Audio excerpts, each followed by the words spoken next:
Yvon Bourreau, vous représentez le collectif, le comité des riverains, donc pour la défense de l'environnement, le long de cette voie ferrée Nantes-Les Sables-d'Olonne. Quelles sont vos revendications précisément ?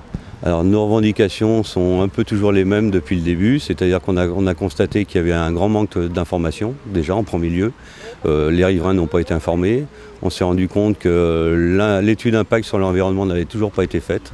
Et pour nous, c'est un grave problème. Bon, on s'est rendu compte, suite à la réunion qu'on a eue il y a très peu de temps avec RFF, qu'effectivement, ils avaient pris en considération un peu nos demandes, qu'ils agissaient un petit peu dans notre sens. Ceci dit, par rapport aux avancées qui ont été faites, on est encore en demande sur pas mal de points. Alors RFF, comme vous dites, c'est des réseaux ferrés de France. Il semblerait que ces gens-là, pour mettre au point leur ligne de voie ferrée, est un petit peu déboisés plus que largement.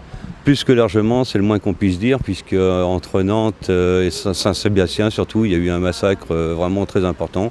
Je pense que les gens qui prennent le train régulièrement sur cette ligne s'en sont rendus compte. Les gens qui habitent à côté ont pu assister aussi malheureusement au massacre. Donc RFF s'est rendu compte qu'effectivement, ils avaient été un peu forts en besogne.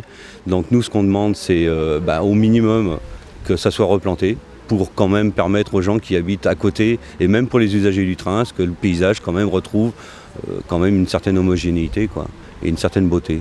L'argument de Réseau Ferré de France, en tout cas initialement, était de dire que cette végétation représentait un danger, que c'était une dangerosité pour l'établissement du rail de chemin de fer. Oui, tout à fait, oui, c'était le risque annoncé et ce risque-là, on ne l'a toujours pris en considération.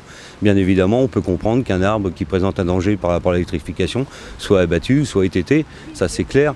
Maintenant, de là à tout anéantir sur des kilomètres et des kilomètres, même des haies qui font 2 mètres, 2,50 mètres de haut, on est en droit de se poser la question, savoir si c'est vraiment justifié.